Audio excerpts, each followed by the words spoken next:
Hello everyone, we will be solving certain sums of the exercise now. Okay, I have written down some sums from question number 1. We will see how to go about them. Now we have got 5 raised to x is equal to 625. Till now you must have known what is an exponential equation.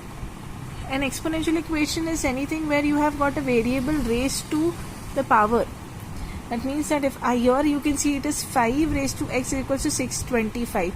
I have got a variable, I have got the numbers, and this variable is in the exponent form. So this is known as the exponential equation. Okay.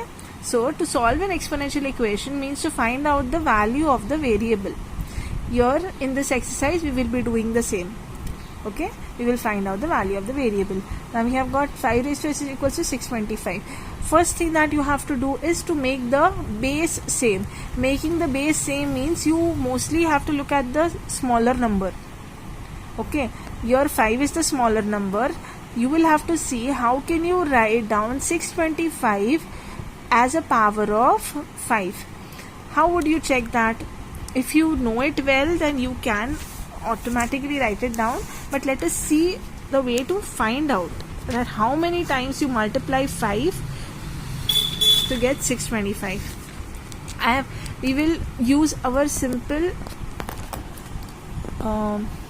factorization method, but in this factorization method we will be using only 5. Okay, so let us see. 5 1s are 5, 5 2s are 10, 5 5s are 25, isn't it? This is 125. Again 5, we have got 12, 5 2s are 10, 5 5s are 25, so you will get 25. Again 5 5s are 25, 5 1s are 5. So you can see that if you multiply 5 4 times you will get 625. So therefore you can write 625 as 5 raised to 4, isn't it? So let us get back to our question. What we are going to do is we are going to write this 5 raised to x as it is, and this will be 5 raised to 4. Therefore, since the bases are same and there is an equal to sign, you can equate the power. You will get x is equals to 4. This is what we wanted. We wanted the value of the variable. Fine. Now let us look at the next question. 3 raised to x is equals to 1. Now you can see here we have got 3 raised to x and here we have got 1. Can you write this 1 as a power of 3? We have known one thing about 1 from the laws of indices, that any number raised to 0 is 1. So if I can write 1 as 3 raised to 0, my problem is solved, isn't it? So I will just replace this 1 here as 3 raised to 0. So let us see, 3 raised to x is equals to 3 raised to 0. Since the bases have now become same and there is an equal to sign, you can equate the powers. So we will get the value of x as 0 from this sum. Okay. Next we will see question number 2.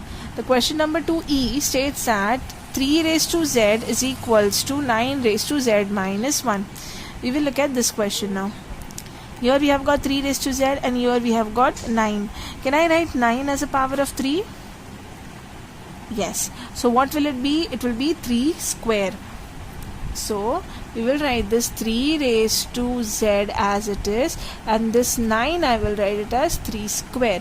Now you can see there is another part here, so that will be whole raised to z minus 1. Okay, this is power of a power. So we will use our known law of indice. So that will be 3 raised to, whenever you have power raised to a power, it will be 2 multiplied by z minus 1. You will multiply this 2 to this entire bracket. Now since the bases are same, you can equate the powers. So you will get z will be equal to 2 multiplied by z minus 1. So what is it? Z will be equal to what? When you open the bracket, this 2 will be multiplied to both the terms. So it will be 2z minus 2. 2z minus 2 into 1 is 2. We will take all the variables on one side and we will keep the numbers on the other. So what do you get? You will get it as, you can take this 2z on this side. It will be plus here, it will become minus. So it will be z minus 2z will be equal to minus 2. Okay, minus 2. What is z minus 2z? It will be minus z.